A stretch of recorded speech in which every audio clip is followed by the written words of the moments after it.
আমার কথা শোনার জন্য আবারও আপনাদের ধন্যবাদ। দুবাই স্বপ্নের দেশ। আমাদের বাংলাদেশের মানুষের কাছে দুবাই স্বপ্নের দেশ। এখন অবশ্য সারা পৃথিবীর মানুষের কাছেও স্বপ্নের দেশ, কারণ দুবাই বড় বড় স্থাপনা, বড় বড় বিল্ডিং, তারপরে ব্যবসার জায়গা, বাণিজ্যর জায়গা, কেনাকাটার জায়গা, ঘোরার জায়গা, সব কিছুর এখন মধ্যমণি এই দুবাই। তবে আমরা বাঙালিরা হতভাগা বাঙালি, তাদের কোনো জায়গায় জায়গা নেই। দুবাই এখন এই বাঙালিদের ভিসা দিচ্ছে না, বাংলাদেশের ভিসা দিচ্ছে না, কোনো ভিসাই দিচ্ছে না। যতগুলো ক্যাটাগরি আছে কোনো ক্যাটাগরিতেই ভিসা দিচ্ছে না। কেন দিচ্ছে না? দুবাই কি এটা বলেছে যে আমরা ভিসা দিব না? না রে ভাই, এরকম কোনো প্রমাণ আমি এখনো পাইনি যে দুবাই বলছে ভিসা দেব না। তবে দুবাই দুই একটা ভিসা ছাড়ছে, কোনো না কোনো ক্যাটাগরিতে ছাড়তেছে, এটা শোনা যাচ্ছে, পাওয়া যাচ্ছে, দেখা যাচ্ছে। তবে এই সত্যতা আমার কাছে নাই। যারা যাচ্ছে তারাই ভালো বলতে পারবে। আমার ভিডিওতে অনেকে কমেন্টস করছেন যে ভাই আমি দুবাই ভিসা পেয়ে গেছি, ভিজিট ভিসা পেয়েছি, আমি এখন দুবাই পৌঁছে গেছি। তো আমি তাদের প্রশ্ন করছি, ভাই কোনো একটা প্রুফ দেন যেটা আমার দর্শক বন্ধুরা দেখতে পারবে, জানতে পারবে। কিন্তু তারা রিপ্লাই দেয়নি, তারা যোগাযোগ করে নাই। তো তাহলে আমি এর সত্যতাও পাইনি।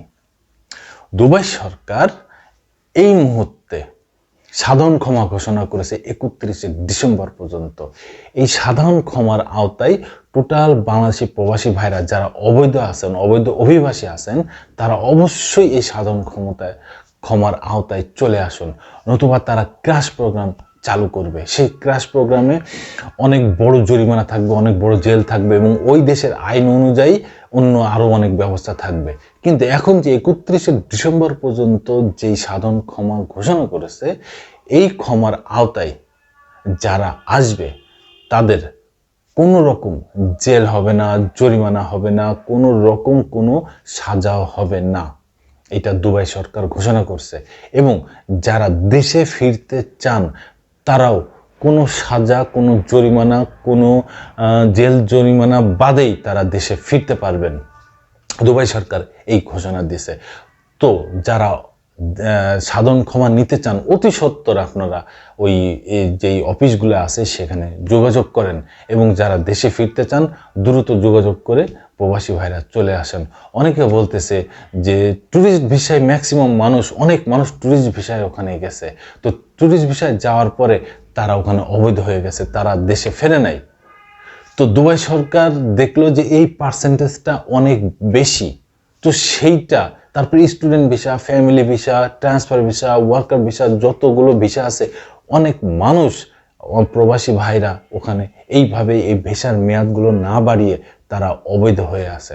তবে এই পার্সেন্টেজটা অনেক বেশি। তো দুবাই সরকার এই কারণে এই সকল অবৈধ অভিবাসীদের, বাংলাদেশিদের বৈধতা দেওয়ার জন্যে সাধারণ ক্ষমা ঘোষণা করেছে। তার এই ক্ষমার ঘোষণার মেয়াদ শেষ হওয়ার পরে হয়তো দুবাই সরকার নতুন করে চিন্তা ভাবনা করে আমাদের বাংলাদেশিদের জন্য নতুন করে ভিসা চালু করবে, এটা আমার ধারণা। তো চালু করলে হয়তো 2025 সালের জানুয়ারি থেকেই শুরু হবে। তো তখন হয়তো আমাদের বাংলাদেশিরা আবার নতুন করে অ্যাপ্লাই করতে পারবে, নতুনভাবে যেতে পারবে। এবং যারা এর ভিতরে এখনো যান নাই কিন্তু দুবাই যেতে চান, তারা দালাল থেকে সাবধান। দালালের সাথে কোনো রকম লেনদেন করবেন না, কারণ দুবাই সরকার এখন ভিসা দিচ্ছে না। আপনারা যে টাকা দালালে দিবেন সব টাকা হয়তো মার যাওয়ার সম্ভাবনা থাকবে, সেহেতু আপনারা কোনো দালালের সাথে এখন কোনো রকম যোগাযোগ করবেন না, টাকা পয়সার লেনদেন করবেন না। যখন দুবাই ভিসা দিবে তখন সবাই জানতে পারবেন, এবং আমি আমার ভিডিওর মাধ্যমে তখন আপনাদের আপডেট দেব, জানাবো, আপনারা সবাই জানতে পারবেন। এখন যারা ওখানে অবৈধ আছেন তারা অবশ্যই অতি সত্বর বৈধতা নিয়ে নেন।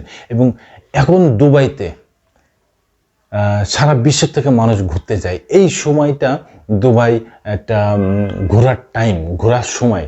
এই সিজনটাই দুবাই, সারা বিশ্ব থেকে দুবাইতে আসে ঘুরতে। আমাদের বাংলাদেশ থেকে বহুত মানুষ ওখানে যায় টুরিস্টে ঘুরতে। কিন্তু এবার এই হতভাগা বাঙালির কোনো যাওয়ার সুযোগ নেই, টুরিস্টে ওখানে যাওয়ার সুযোগ নেই। কারণ টুরিস্টের ভিসা দিচ্ছে না।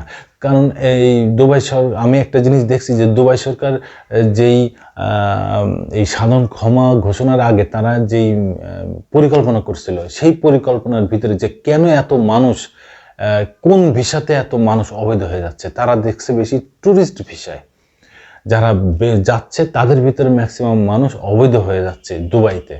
তো এর কারণে ট্যুরিস্ট ভিসা টোটালি বন্ধ করে দিয়েছে, ট্যুরিস্ট ভিসাই হচ্ছে না। আগে এই মানুষগুলো বৈধতা পাক কিংবা দেশে চলে আসুক, যাই হোক না কেন, তারপরে তারা ডিসিশন নেবে যে হচ্ছে নতুন করে ভিসা দেওয়া হবে কি হবে না।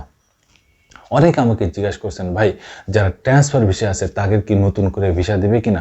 যারা দুবাইতে আছেন প্রেজেন্ট তাদের কোনো সমস্যা নেই, তাদের ভিসা যেভাবে যা করার দরকার সেটা দুবাই করতেছে। কিন্তু বাংলাদেশ থেকে এখন যারা নতুন যাবেন তাদের থেকেই সমস্যা, তাদেরই ভিসা হচ্ছে না।